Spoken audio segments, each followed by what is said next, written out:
one nation, under God, indivisible, with liberty and justice for all. Maureen, if you could take roll call. Mr. Dixon? Here. Mrs. Diglio? Mr. Flynn? Here. Mr. Swaffer? Here. Mayor LaFois? Here.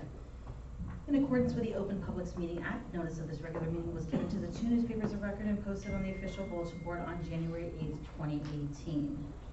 Gentlemen, in your packet, you received the minutes from the September 12th, 2018 regular meeting. Any changes, amendments, deletions, additions? All right, hearing none, I'll take a motion to approve. I'll motion to approve the minutes. Do I have a second? I'll second the motion. I have a motion by Deputy Mayor Flynn to approve the minutes of September 12th. I have a second by Councilman Schlaffer. Roll call vote, please. Mr. Dixon? Yes. Mr. Flynn? Yes. Mr. Swaffer? Yes. Mayor LaFois? Yes.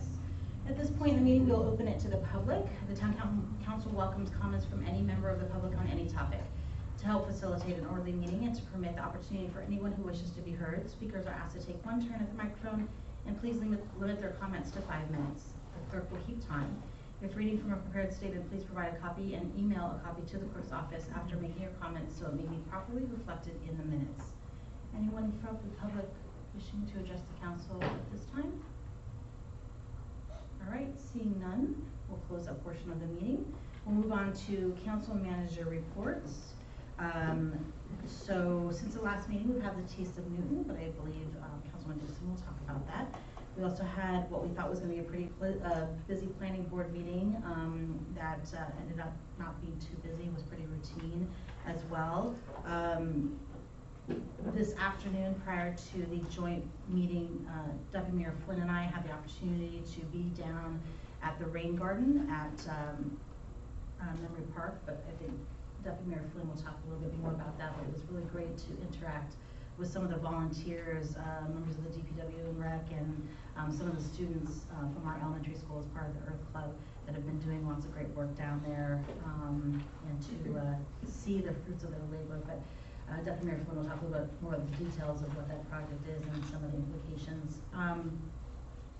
Last Thursday, Deputy Mayor Flynn and Councilman Dixon and I attended the joint meeting with the freeholders, the Sussex County Community College Board of Trustees, and the Sussex County Technical School Board to hear recent updates on their plans for the McGuire property.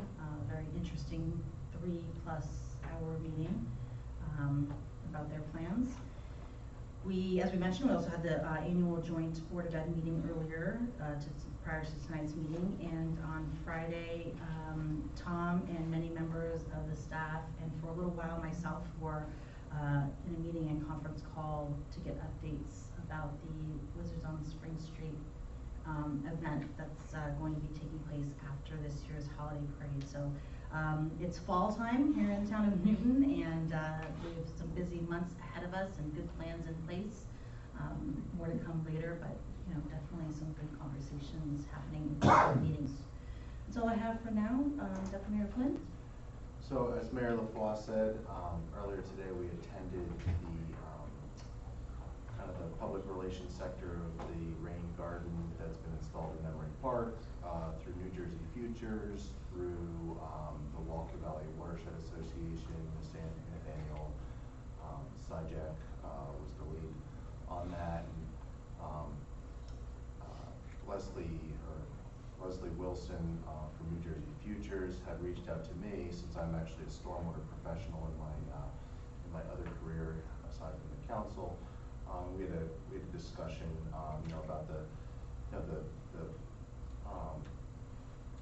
ins and outs of how these stormwater projects are implemented in various towns and communities, region-wide, urban, etc., throughout New Jersey. And what they do is quite interesting.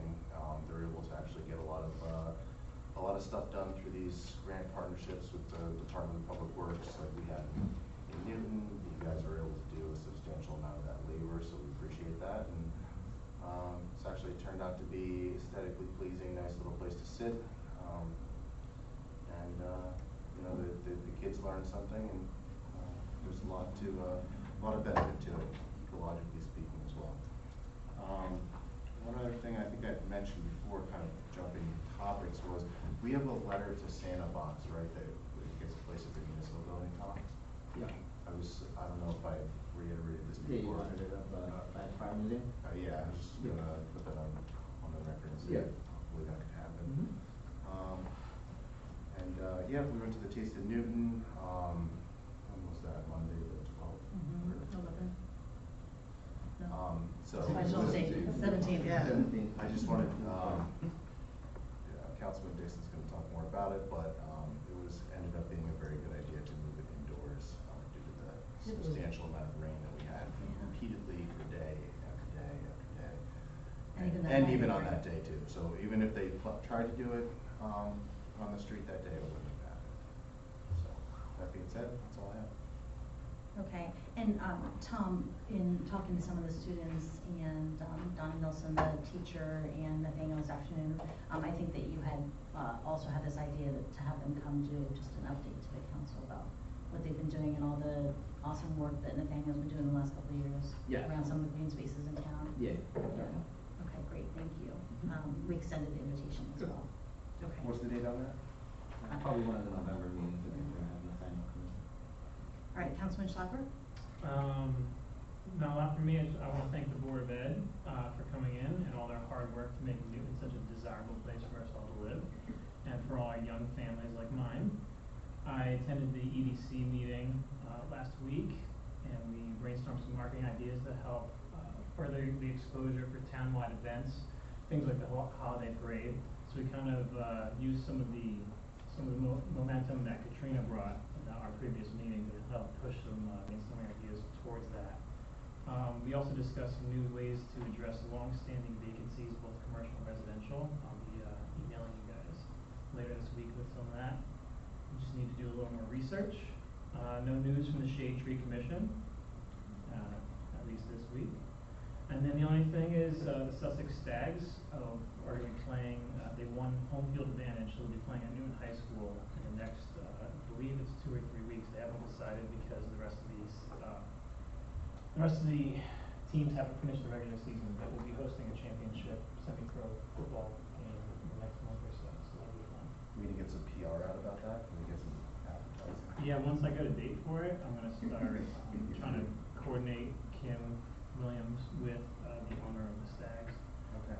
because she's done such a fantastic job for all the businesses in town. And Yeah. as a business, even though they don't have brick and mortar here, this is their It's a home field, business. so, and it is their business. Home is the town game, so, yeah, I'm hoping to connect them because Kim's been doing such a bang-up job. But that's all for me. Also involved in the Rain Garden project has been members of the Shade Tree Commission as well, so I know many of them were down this afternoon, down to park with us. And what they're putting together is a documentary actually on the project, That's cool. as a model for other projects, similar projects throughout the county and area wide, so a few of us have a little cameo on that. We'll see Nice. what doesn't get put on the cutting room floor and what actually makes it to video. The blooper reel. Yeah, yeah, exactly.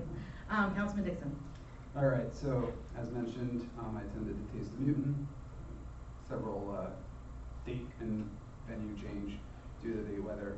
It was up at the conservatory at the fairgrounds. Enjoyed a nice sampling of what Newton eateries have to offer.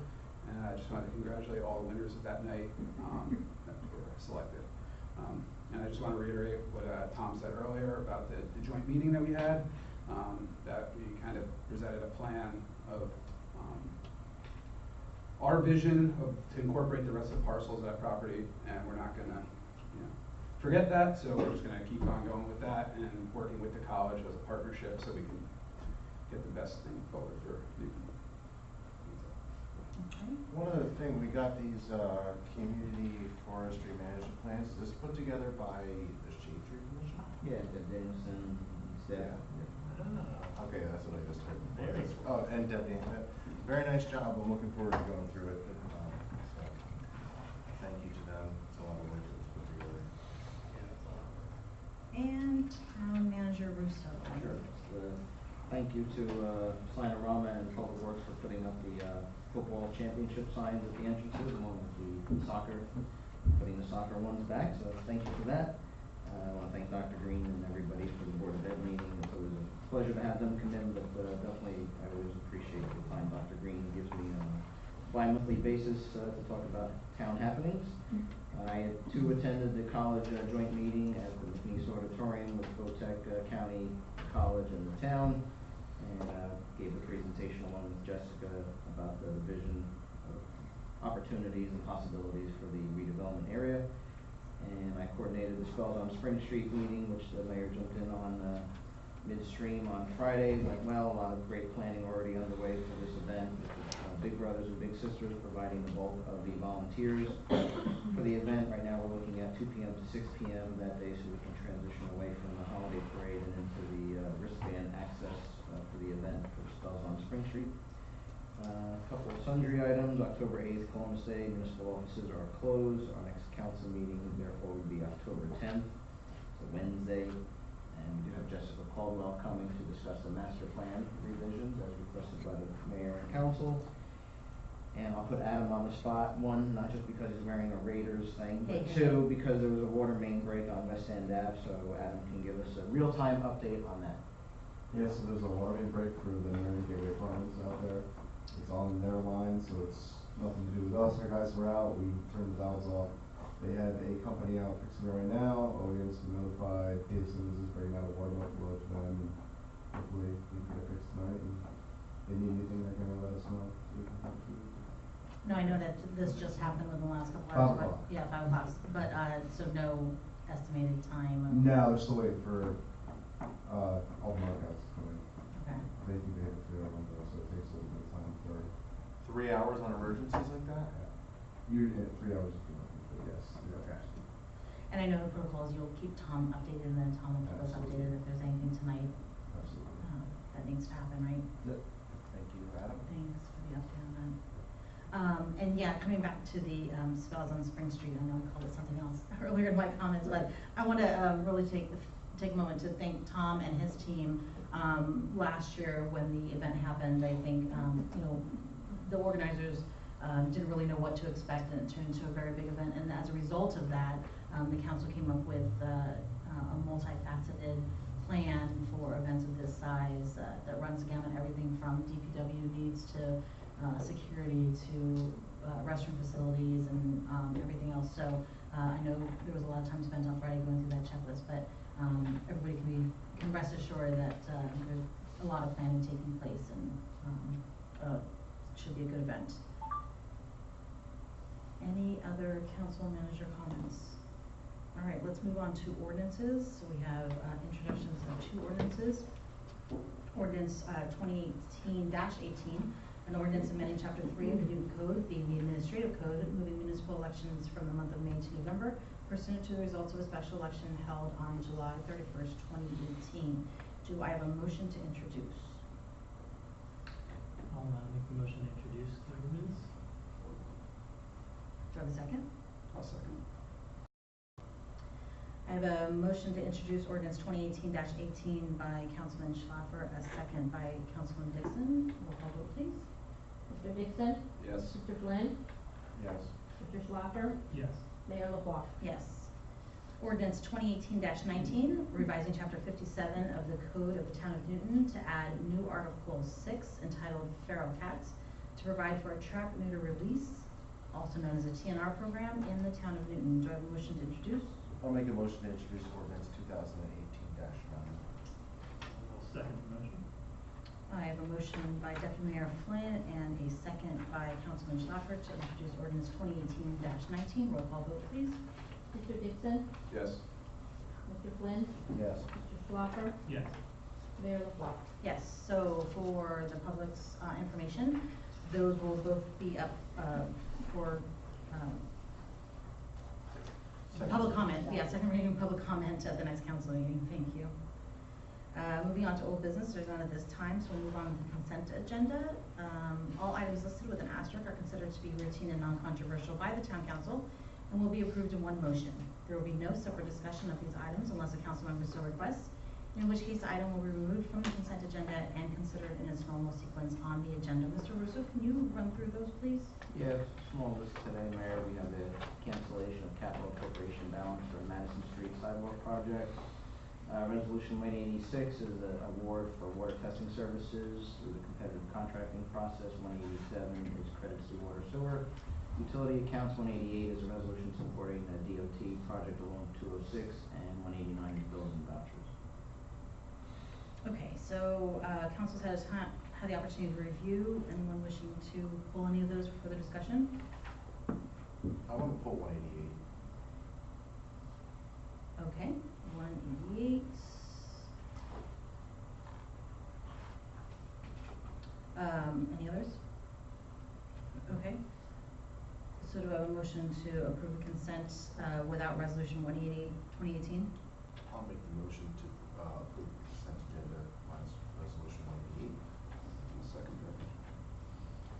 I have a motion by Deputy Mayor Flynn, a second by Councilman Dixon to approve the consent agenda minus resolution 188-2018. Roll call vote, please. Mr. Dixon? Yes. Mr. Flynn? Yes. Mr. Flopper? Yes. Mayor LaBrus? Yes. All right, Councilman Flynn, or Deputy Mayor Flynn, the floor is yours regarding resolution 188.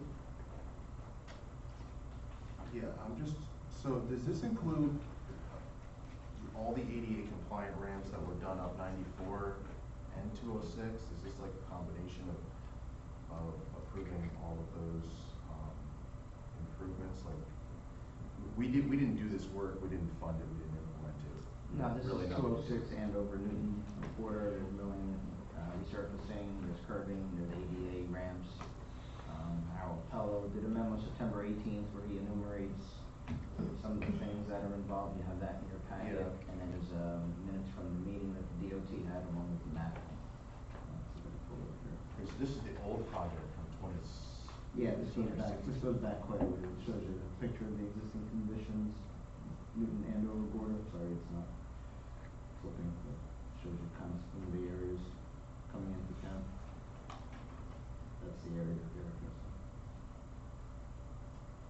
So, and then I'll read Howard's memo because it kind of gives a good overview.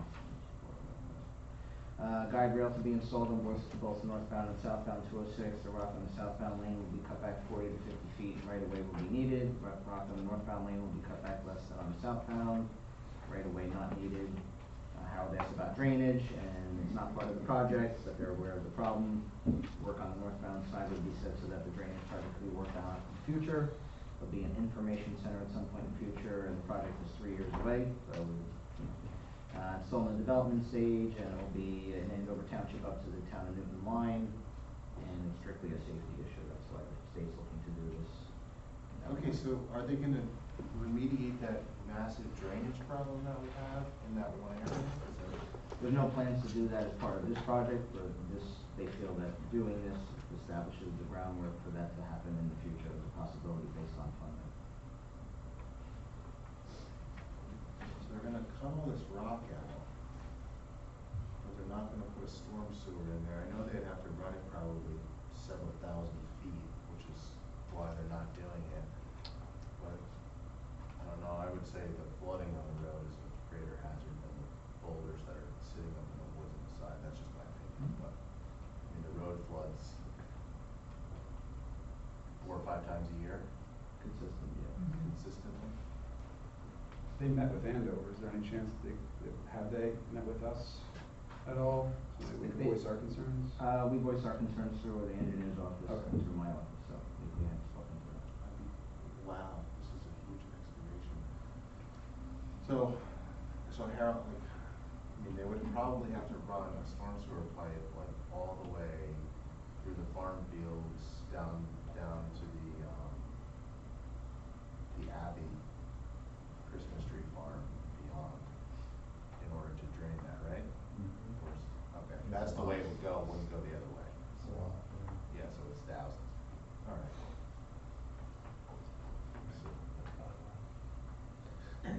I always thought that was a feat to challenge, but now that I see that they're doing this level of extent of work, it raises a few questions. All right, that being said, if there's no other comments I'll offer resolution 188 with consent. Do I have a second? Second motion. All right, after discussion, I have an offer by Deputy Mayor Flynn and a second by Councilman Schlaffer for, 188-2018, resolution 188-2018. Mr. Dixon? Thank you. Yes. Mr. Flynn? Yes. Mr. Schlaffer? Yes. Mayor LaBrus? Yes. We will take intermission and move right into discussion. Tonight, we have an update, regarding the sewer line inspection project. So we'll welcome the team, who's presenting. Yeah, so Mayor, I'll do the introduction. So John Sherry is here from our sewer engineer, Mont McDonald. He asked, Mont McDonald to come in once the results were done on the sewer line inspection project, which we've talked about and have budgeted previously. So, John, introduce your team and then let me know if you want me to go right into the PowerPoint. Okay, well, thank you. I have here tonight Chris Wallach from my office, he's the project manager, and I also have Chris White from Red Zone Robotics, who was our subcontractor and did a lot of field work. So with that, we'll jump right into it. And council received all this, earlier today. Yeah, and I think you just got an updated version. So what I'll do is, we'll run our PowerPoint here, but we have slide demonstrations that we wanted to show that don't lend themselves to PowerPoint. And you'll see the same thing on your screen here. Got it, So, Tom, thank you. just want to thank the town for letting us be involved in this project. It's a very important project for probably one of the largest assets that the town owns, and that's the sewer system. And we're going to present results, we're going to present some of our findings, and our methodology and how we came to those findings. And we could not have done this without the hard work of the DPW staff. So, go ahead. Just 1 second, I apologize, my computer actually decided to freeze just a little bit, but you can follow along here. So, just an overview, the town's sewer system is about 25 miles in length. It's all underground, so all you see are the manholes. It was originally developed, starting in 1906, so it was pretty old. We've evaluated about 19 miles of that system. And our main finding is that the majority of the system is in relatively good condition. However, there are some areas, as expected, that have some roots protruding into the pipe, causing blockages. There's some places where some sediment has built up. No surprises there, and some structural defects, but nothing catastrophic. And that was the whole purpose of the program, is to baseline the condition of the system. And we've also recommended that annual repair budget be implemented, and that repair and maintenance budget is about $100,000 to $130,000 per year for the next 10 years. And that's consistent with what the town has budgeted in the past. So it kind of confirms the approach and budgeting that the town has taken. Next slide, please. So, what's the need for the project? I kind of went over that. But this is a baseline. It's a full inventory of the town's sewer system. Catalogs the pipe, catalogs the pipe material, manholes, and establishes the baseline condition, which can be used for many purposes, for budgeting, capital programs, improvements, and establishing useful life, and asset value if you want to go there.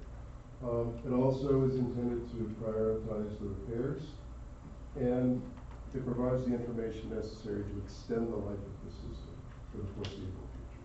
Next slide, please. So this map is a snapshot of a digital twin of the town's sewer system, looking down from a satellite image. So you can see all the pipes, and you can see the different colors of the pipes. And the colors mean which ones are in good condition, those are the green ones, so your green traffic light. Which ones are in pretty good condition, but not perfect, those are yellow. And then ones where we found some issue that should be scheduled to be addressed, some type of a defect, whether it be a structural defect or some type of blockage or sediment buildup. But what's a little deceiving is that according to the rating system that is used and recognized nationally. If you find one little problem in an entire reach of sewer, you code that entire reach of sewer as you flag it for that matter. So there's a method to it. In addition to the gravity sewers inspected under this project, there are other system assets that the town has. It has 5 remote pumping stations, it has the force mains, and it also has a wastewater treatment plant down at the end of town.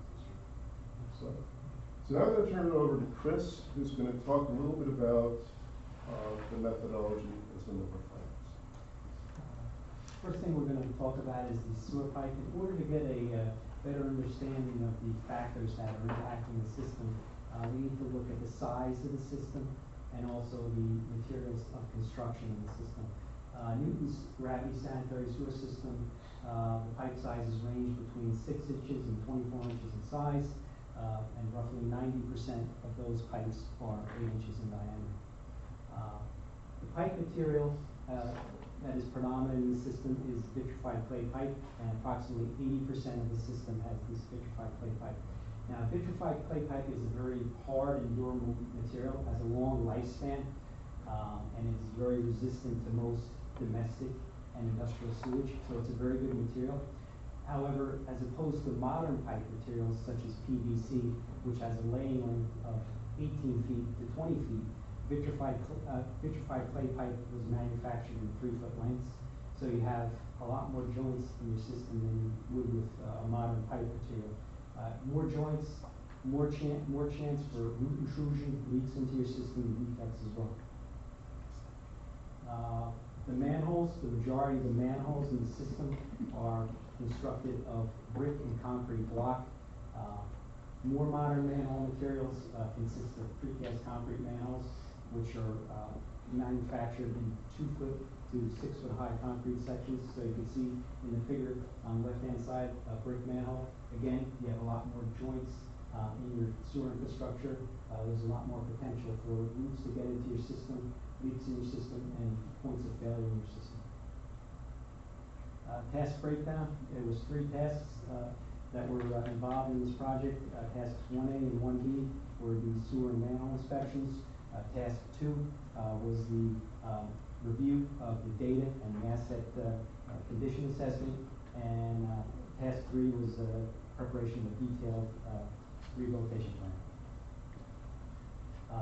The manhole inspections were performed utilizing specialized closed-circuit TV inspection equipment, and I'm going to hand it over to Chris White from Red Zone Associates. He's going to show you a short video that demonstrates the deployment of this video equipment. Hi there. So the video itself that we're going to show here talks about the Red Zone Robotics Solo deployment and how we use that Solo camera to actually perform the inspections within your sewer system. So the way that this is set up is we can go out and open up a manhole, insert a hanger into that manhole that holds that Solo unit. We use a Toughbook to then program that Solo unit. This is where we can do information like update your GIS, put in pipe materials, pipe sizes, whether we're going upstream or downstream, as well as making sure that the unit is working the way it's supposed to. Once all of that has been programmed, we can then lower that Solo unit into the manhole. The way that this works, because it is autonomous, we can actually send one upstream and one downstream, allowing us to collect twice as much footage as a conventional CCTV truck. This also allows us to then close the manhole as well, minimizing traffic control. Hopefully you guys didn't see us out there. It is small, it's about a 35-pound unit, so it's also not very disruptive. It's battery powered. No generators are needed. Once we hit launch, it takes off down the manhole here. As you can see, we've got 2 lights on it, front and rear cameras. This allows us to produce a 360-degree view so we can see the fractures over there on the right-hand side, some of the debris built up down in the bottom here. And the idea is to go out and collect as much data as possible with these Solo units. This is how we can go through and establish that baseline that John and Chris were talking about. Once it reaches the end manhole, we can then go ahead and fish it out, clean it off, and continue on to the next inspection. So with this, and using this Solo unit, as we mentioned before, the idea is to collect as much data as possible, as quickly as possible, so that you can better prioritize where you need to begin your work. Whether that's on the operations and maintenance side, whether that's on the structural side, it's about being able to identify where to send out your crews and your often limited resources and address the biggest issues first. One of the ways that we do that, and one of the ways that we're setting up the town of Newton to be able to do that, is through this asset management software here. called ICOM 3. This asset management software allows us to eliminate some of the walls between information. Right now in the industry, there are these islands, basically data stored in all sorts of places. We might have a paper map, very similar to what you guys had as far as your GIS. You might have a DVD closet full of past inspections. You might have an Excel spreadsheet full of work orders that get sent out for your maintenance crews. ICOM puts all of that information in one place so that you can find out where your assets are located, what condition they're in, and what work needs to be done going forward. So the brief demonstration here, we're going to walk through some of the tools and the information that's available. As John mentioned earlier, we were actually looking at some of the GIS. So as I zoom down in here, we can actually start to pull up information related to the manhole names, the street names, as well as flow directions within this line. We can also do some very unique things around searches, where we can actually search for a specific asset by a manhole name or even by a line segment name and jump to those key parts within the GIS. This line is actually right outside Town Hall. So we're going to take a quick look at some of the information that we found within this line. The first thing that I'm pulling up here is the GIS attributes. So this is information about what you believed you had in your system. You can see here that we've got pipe size and pipe length and material unknown. That's because we didn't know what we were getting into. All we had was a paper map about where a manhole is located. The nice thing with these CCTV inspections that we're performing is that we can now update that information. You now have verified visual footage of the pipe material, the pipe length, the pipe size. We can now use that information for updating that digital mapping system, that GIS. We can also go through and take a look right away into the inspection itself. So from here we can jump into what's called the inspection viewer, where we can begin to look at the sewer video itself. I'm not the biggest fan of looking at sewer videos. I think it's awful. But I do like being able to find out where the key defects are. You can see over here on the left-hand side, we have a number of defects called out along the pipe, from manhole to manhole. These defects are rated off of that national standard that John was talking about before. This is called NAPSCO Pipeline Assessment Certification Program, or PACP. The idea behind this is it sets a severity grade based off of the defects that are found from 0 to 5. 0 means it's just an observation, nothing to worry about. Grade level 4 and 5 means, hey, this is something you probably need to plan a repair for or some sort of maintenance work for. We've gone through and called out those grade level 4 and 5 defects in red here. It's a little hard on the display, but we have called them out in red so that we can easily identify where these are located. Now, it looks like there are quite a few red lines or grade level 4 and 5 defects found within this pipe. We talked about this earlier. Just because there's one grade level 4 or 5 defect within the line means the whole line gets categorized that. Whether it's 20 feet or 400 feet, it gets flagged as red. And that's what we saw back on the GIS earlier. The big question with this, though, comes down to, well, is this the worst pipe in our system? How does this pipe compare to all the other pipes and all the other inspections we've got? And so there's another way, or another tool, built into this system called Work History that allows us to begin filtering and prioritizing and querying this information down to what's most important. With just a few clicks, I can pull up where all the grade level 5 defects are within the system. I can even go further and analyze and say, maybe I only want to look at 8-inch lines. Or maybe I want to narrow this down by a specific defect type and say, show me where all the holes in the system are currently located. Here's my list. I can now start to focus my team on these specific priority repairs, better spending funds that you guys have every year. Once again, the idea here is just to summarize all of this information, be able to put all of this at your fingertips, rather than just sitting there and watching CCTV videos or even a PDF. We can now start to use the GIS, the inspection viewer, the work history, to be able to get a better idea of what's going on within our system and where our focus areas need to be. Thank you. We can actually jump to the next slide for me. Okay, so we have all the data uploaded to the ICON system. What did we find? Structurally speaking, the system does not have many, as John mentioned, many structural issues to it. Structurally speaking, it's in very good condition overall. Big issue is with the O&M condition. Approximately 35% of the system is clogging to a certain extent due to buildup of roots in the system and also accumulation of sediment and grease. Our recommendation for addressing those two items would be for the town. The town currently has a root removal program in place.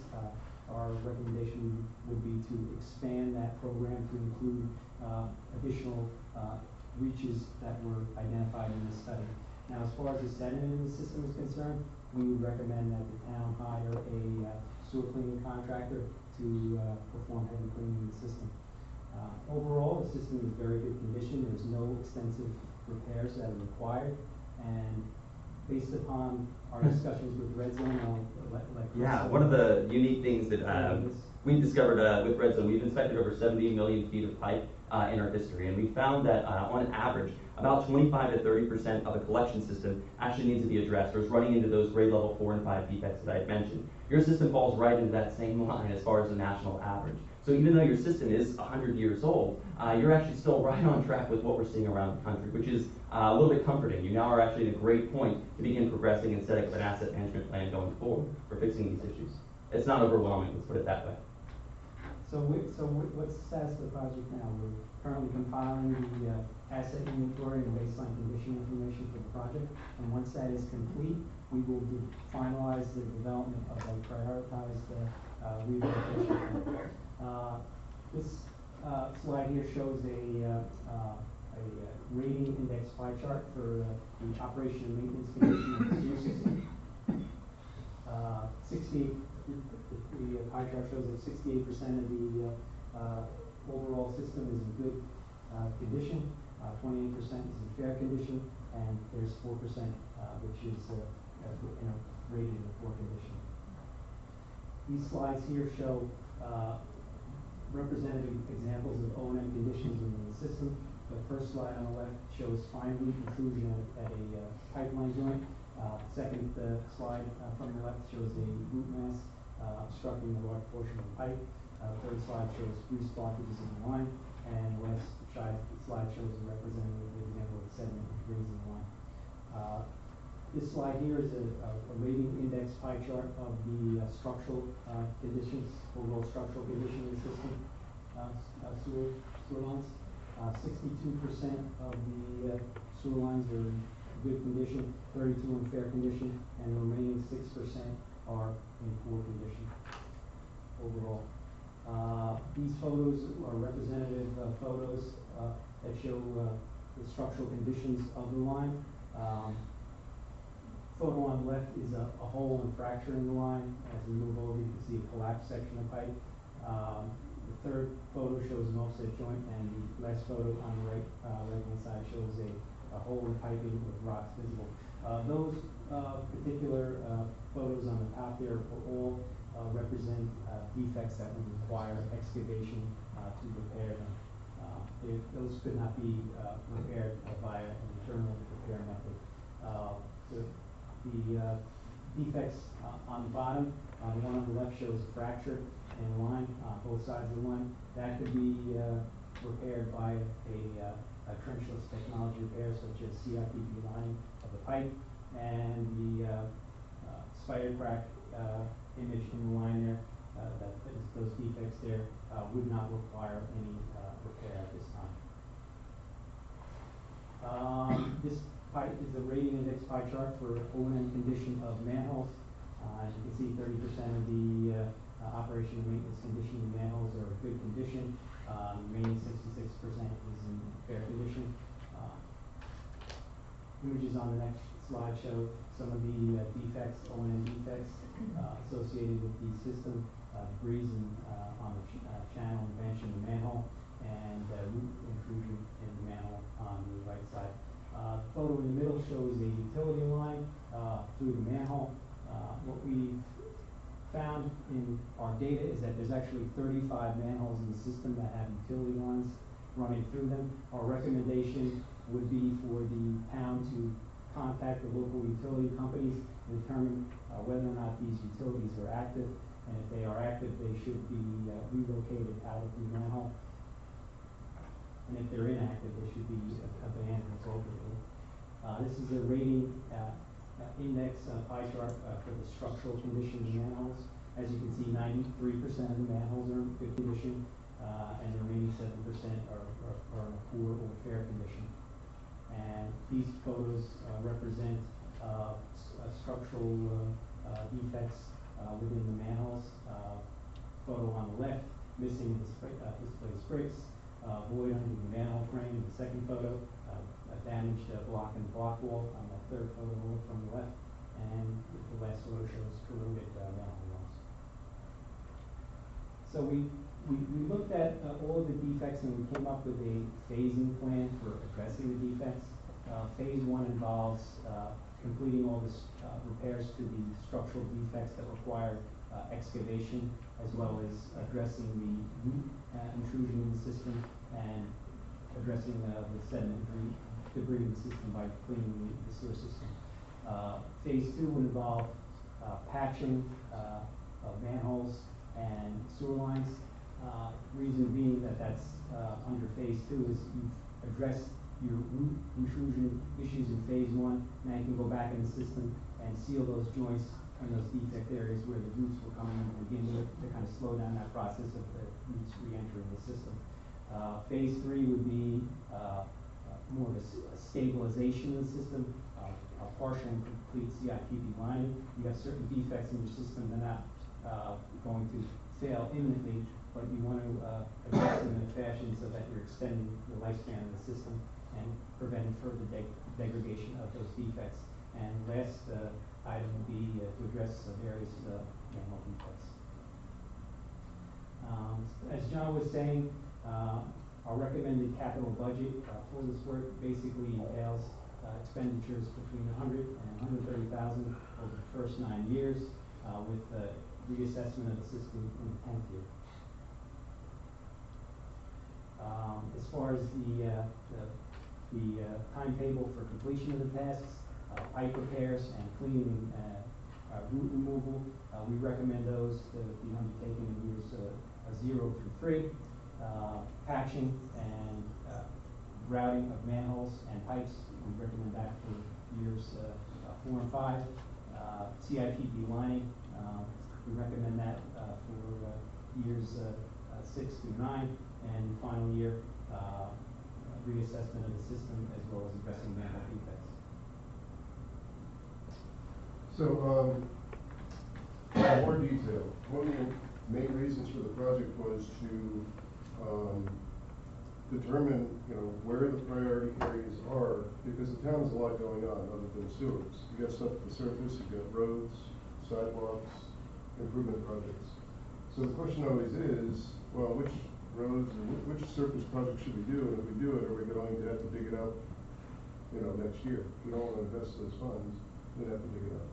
So those streets are what we have found structural issues that are a higher priority. So if there's something in the schedule, you would want to move these up and deal with those sewer structural repair issues before we take a new road, for instance. Next slide, please. Just some examples. In summary, over a 10-year period, the recommended budget, as we stated, adds up to about $1 million. It is a large project. It can't be done all at once. It shouldn't be all done at once. It needs to be scheduled smartly. So the first thing you'd probably do is on 6 and 7. You would want to do that heavy sewer cleaning, cut the roots, and then treat those root areas with herbicide, which is an expansion of an existing program that the town has. Next slide, Tom. So, to summarize our recommendations, the approach would be to perform the sewer cleaning and root removal, and then schedule the prioritized repairs within the next, say, 1 to 3 to 5 years for the high priority stuff. There are some funds available from the state. The New Jersey Eye Bank has a principal forgiveness program for small communities, less than 10,000 people. And that principal forgiveness is essentially a grant for $100,000, but the commitment is to undertake a capital project that with a value of at least $250,000. So that's one source. And then after the higher priority sewers and those projects are addressed, then the lower priority repairs would be scheduled. It's very important to update the database as the projects are undertaken, so you have current information. You want to use this baseline and build upon it, so you have a record of where the investments were made, and it also helps you document the probabilities. So, and lastly, reassess the system in about 10 years is a general industry recommendation. So with that, We're available to answer any questions. Any- So the, database, is that a subscription? Do we buy that software? What's?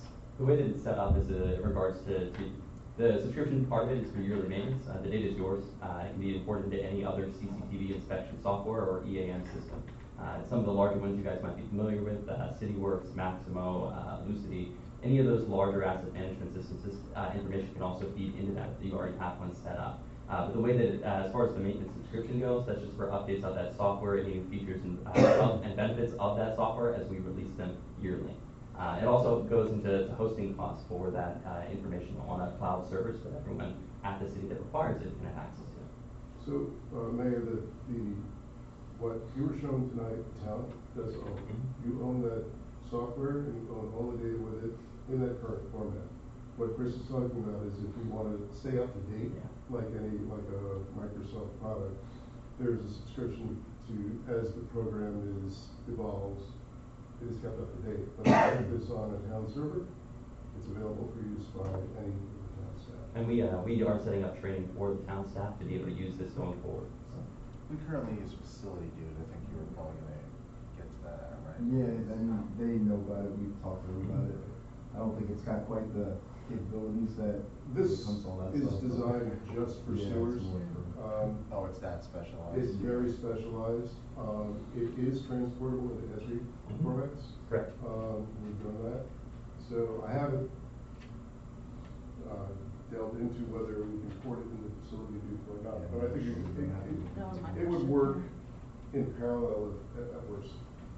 Is it based off of GIS? Is it based off of Esri? Okay, then yes, that information could be tied in. The way that the ICOM system is set up is it's a SQL database on the back end, which means that as far as importing and exporting information, it can happen through SQL Server, either through IT here or through Redzone.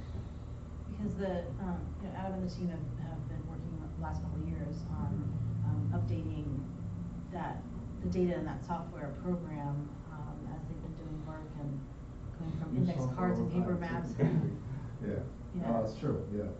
So it's, yeah, I don't know what. I mean, rather than duplicate, I mean, if it's a true database, like any kind of CRM, you can upload Correct. and Yeah. put Yeah, that and that's, information in. we've done that. While the earlier EAM systems I had mentioned, CityWorks, Lucity, et cetera, we've performed synchronization with them. So the city that's already been set up with that platform, their information, they can still continue to use it because they've already been trained on it, and that information can sync back into the wastewater side of things as well. Usually those larger platforms are for everything, traffic lights, stop signs, and where all of that is located. This is obviously focused on the wastewater side of things, but the information that's created here can also be synchronized back to another So I platform. want to play around with it first, and see before I answer so many questions about like what I think about it. Absolutely. No, How it understood. compares to, Yeah, I mean, in the example of the break tonight, I know it's not our break, but, there's a break, all of a sudden, pulling up multiple systems and see what the we have a guy information out there is.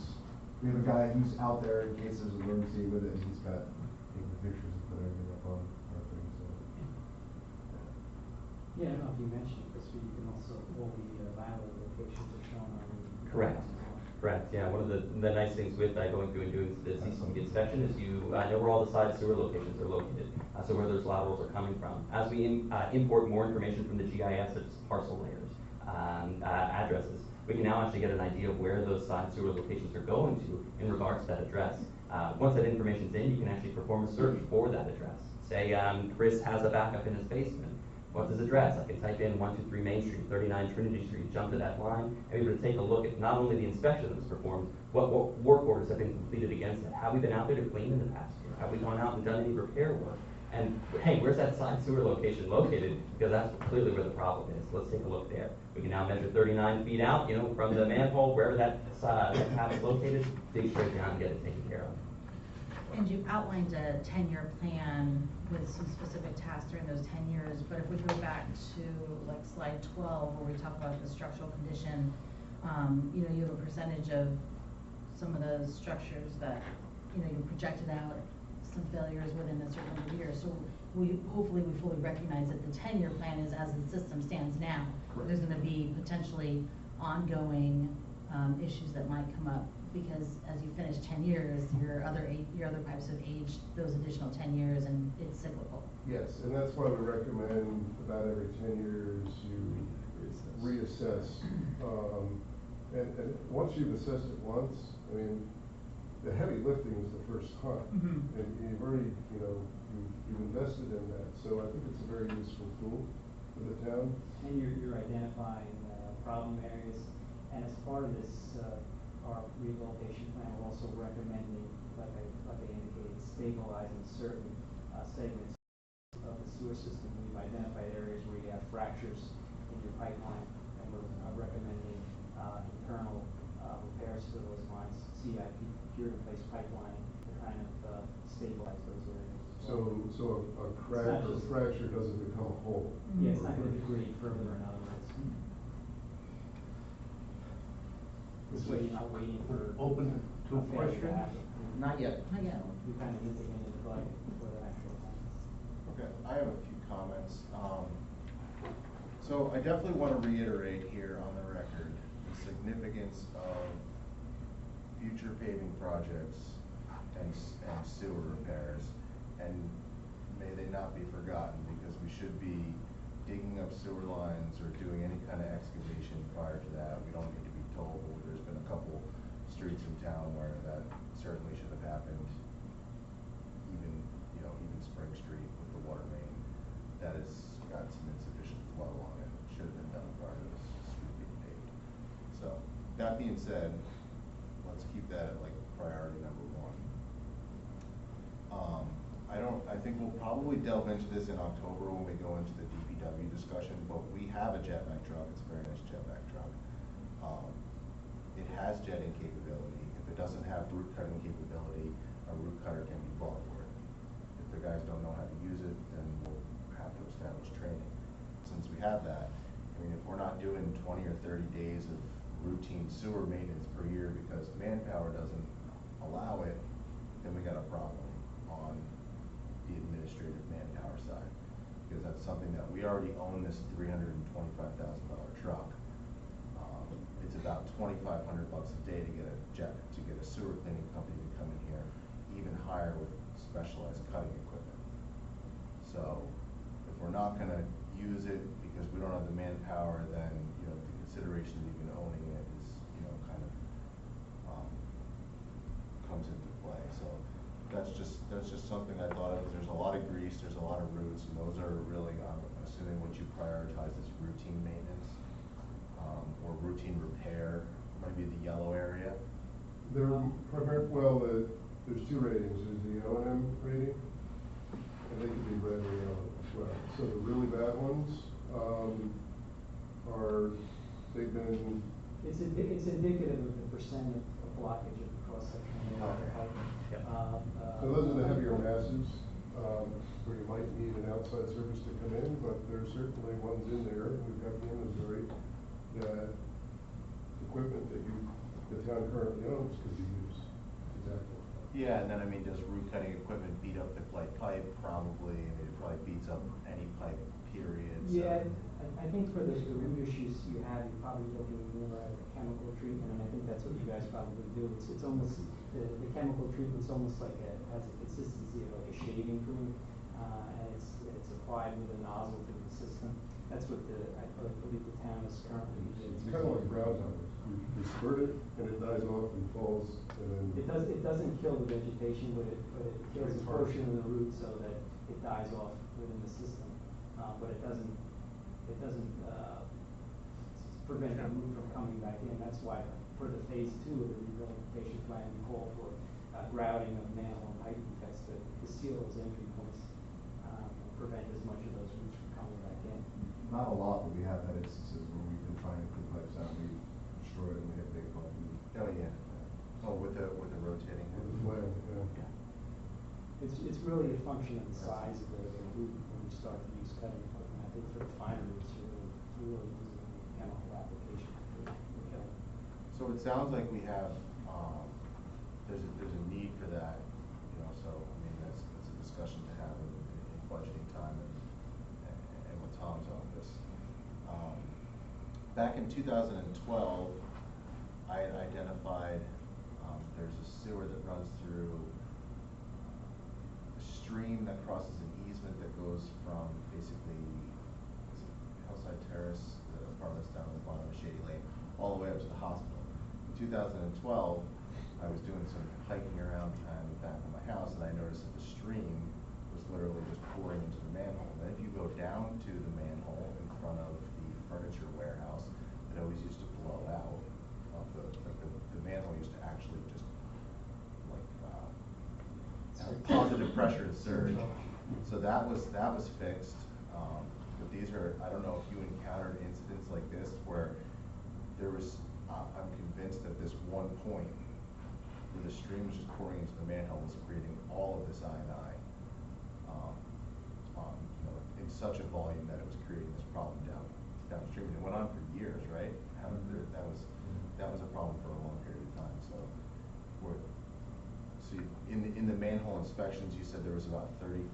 I forget the number. 35% of the system is suffering from clogging due to root intrusion and buildup of sediment, debris in the lines. And what about the barrels and the manholes? For the most part, would you say they were in decent condition? Yeah, structurally they're in decent condition. They were very good. It's a function of the, like I said, the material, the BCP pipe having as many joints as it does, and it's also a function of the size of the pipe. Your pipe size for the most part is 8 inches in diameter, 90% of your system. So when you get any roots in a smaller pipe like that, it's going to have more of an impact on it than if it was like a 48-inch diameter pipe, obviously. Isn't the masonry amazing and how well they built those brick manholes? I mean, you couldn't even get someone to build brick that nice in like your house. Well, I like to think of clay pipe as the Romans used it, and it's still there. Yeah. So it lasts a really long time. Yeah, The intricate ways that they like would lay the brick in the columns and cylindrical casting is just quite impressive. yeah. It's almost a lost art. Yeah, I think it is. And the brick benching too. Yeah. The real issue with the manholes is the mortar between the bricks, because that really gets affected by the hydrogen sulfide gas in the line and deteriorates, starts to fall out. So that's the real maintenance issue. Not necessarily the brick itself, but the mortar. And the new precast is much more resilient to that. Well, you can get it with coatings on the inside.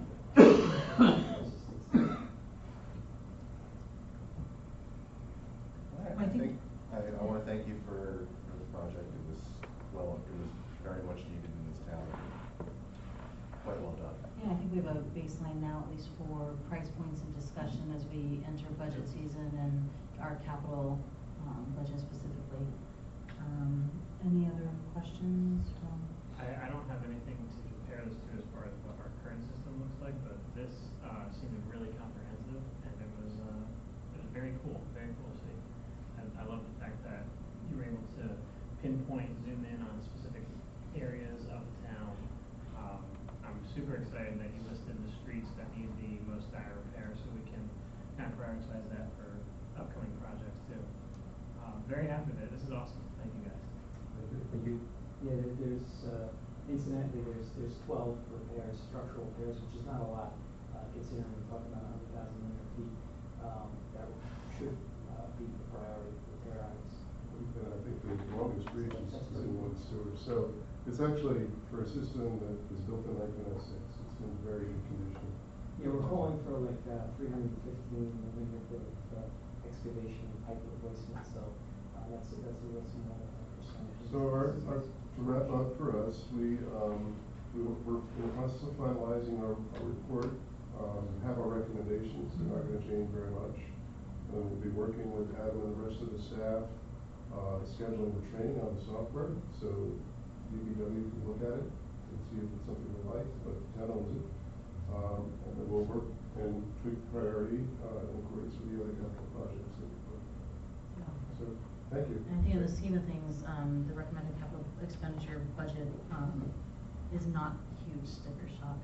Quite frankly, for as old as our system is, and it's been, at least in my tenure, we haven't done any kind of full assessment like this, going back the better part of at least 10 years. So I think some good news here. I think we're all kind of holding our breath and wondering what was gonna be down at the end of the pages. Thank you. So, thank you very much.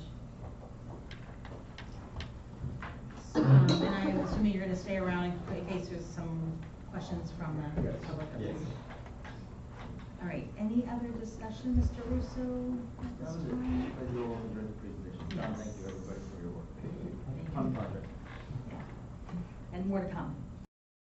All right, at this point, we'll reopen the meeting to the public. If anybody has a question, please come up to the microphone, state your name and address for the record.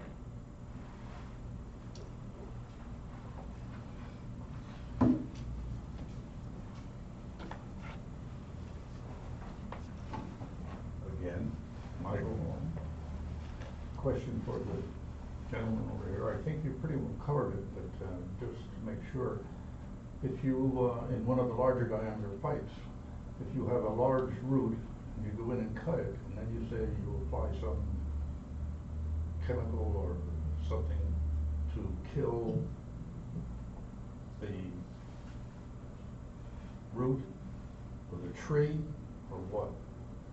Because I'm thinking if the tree is killed, we have an ordinance in town that says the tenant has to remove a dead tree from their property. And I'm thinking, well, it goes back maybe to you guys. The application of whatever it is that you put on, does it kill 6 inches? Does it kill the tree or what? Well, I always look at a tree, the diameter, and I look at the leaves, you know, the branches and the leaves above ground. Yeah. And I visualize that the root system Is is. much underneath. Is, you know, somewhat similar depending on the species, but we're talking about a root mass that is intruded into a small or even the largest type Well, of you 20. said 48 inches or something. The largest in town is a 24-inch. 24? So, if it's something that's that big and we've got a root mass sticking out here, my experience, I've never seen that type of a remedial measure for a sewer affect the life of the tree. So I would not expect that to happen based on my experience. Good question. Thank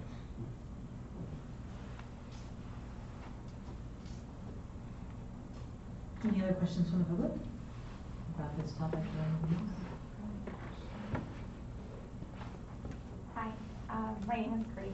I'm on Hamilton Street, Grace Dixon. I just wanted to say, I don't know if you guys saw the insert in the Herald, and I don't know who was responsible for that on Sunday, but it was wonderful. It was gorgeous, and it was positive about our town from the first page to the end. I was at Maxwell and Molly's today, and Bonnie Matondo, like, couldn't even stop talking about it the whole time. She actually wanted to come today to bring it, and say how wonderful it was. So I don't know if that was Mr. Russo or a collaboration of everybody, but that was amazing. And it's always nice to see positive things, especially they go out to Sussex County about Newton. So, thank you. Tom, any insight on that? I will not take credit for the collaborative effort with the Herald and the town, but, you know, I give the credit to the Herald for putting it all together.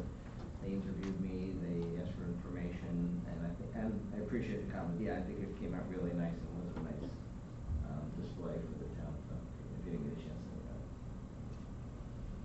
Any other comments? Thank you, Mrs. Dixon. Any other comments? Okay, we'll close that portion of the meeting. Any further council or manager comments, Mr. Russo? Nothing.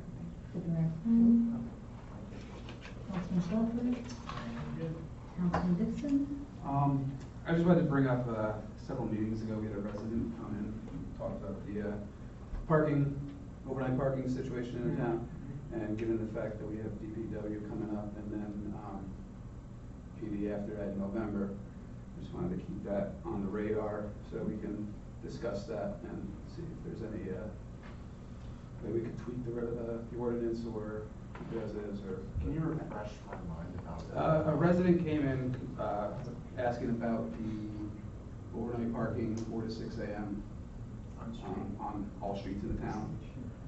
And so, also, I don't know if Jason heard this, but when we were campaigning, we had several people, address that as a concern of. Was it street specific? What the concern, or was it multiple streets? It was multiple streets, yeah, it wasn't, you couldn't, Very recently. so.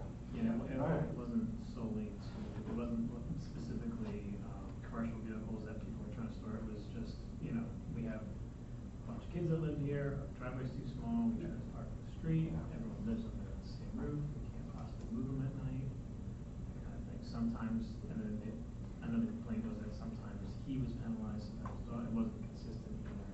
Right. As far as who was being penalized for overnight parking, and who wasn't. Yeah, you were saying about having a visitor too. Yeah, yep, for, It's vacation. between 4 and 6, right? Yeah. With a 2-hour window. Yeah. I've The heard of problem you concept run of it. into is that the town wasn't built Right. physically, infrastructure-wise to accommodate, and I'm not saying every street, but many or most cannot handle the car volume that would, if we eliminated the prohibition, would occur on the streets, and it would make it difficult for the emergency vehicles to traverse most streets, and I'm not saying it's not something to be considered, but for every person, since I've been here almost, this is my 11th year, for every person that has had a complaint, I've had people that don't want it changed because they understand the ramifications if all of a sudden their neighbors started parking on the street, chaos would ensue, so I'm not sure what the balance is, and, it's obviously a policy decision on the part of the council. A lot of towns have the prohibition 2 AM to 6 AM, some have 4 AM to 6 AM, but really, they usually let the infrastructure guide.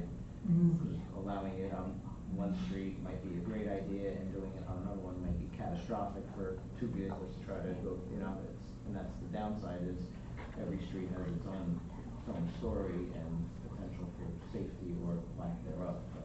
You know, you just coming in to give us some updates on the master plan too, so I think a discussion that we can take a look at, but Tommy made a good point, and we've had ongoing conversations about many of the streets. I mean, the one I think of, as it relates to Sunday traffic is, Jefferson and Halsted and a few others parking on both sides of the street and, What about if we, it would be a little bit more of a tedious approach, but what about looking into, permits, parking permits so if we ran into an issue, let's say there's a household where there's 5 licensed drivers, they all have their own cars. If we do a street analysis and determine the street is viable for the on-street overnight parking, could residents pay to have a parking permit annually? So that also takes away the variable of maybe they only have that student driver there for 2 or 3 years before that person moves out, so maybe we can review them annually to see if we could have people obtain the parking that they look for. It might cost a little bit extra, help cover the overhead for analysis and issuing said permits, but it might be a way to rectify, like Tom was saying, there's not a ton of complaints about this kind of parking, but at least that way you have an avenue to pursue for the few people who do have this issue. We can analyze the street and say, hey, sorry, it's not possible here, because you can't fit a fire truck. Or we might be able to say, hey, yeah, this street could, there is a workaround from EMS services, so you could have parking on overnight parking if you pay X amount of dollars for an annual permit. well, I think there's lots of options that can be discussed, one side street versus 2 side street, it's, One side of the street parking would alleviate sometimes. but, Yeah, and you'd have to alternate just like the cities then. Right? I think over years. We can determine. yeah, I'll look for discussion, I think. Thanks for the reminder, Councilman. Tom, I do have a question. What is the date for master plan discussion with the council? Next meeting, October 10th. Jessica, come in, Yep. engineer too, or just Jessica? Okay, any other questions or comments from council? All right, we have no executive session tonight, so I will entertain a motion to adjourn at 8:33 PM. Well, second. You're first? I'll second your first. I'll make the first. You can. I have a motion to adjourn at 8:33 by Councilman Schlaffer and a second by Deputy Mayor Quinn. All in favor? Aye.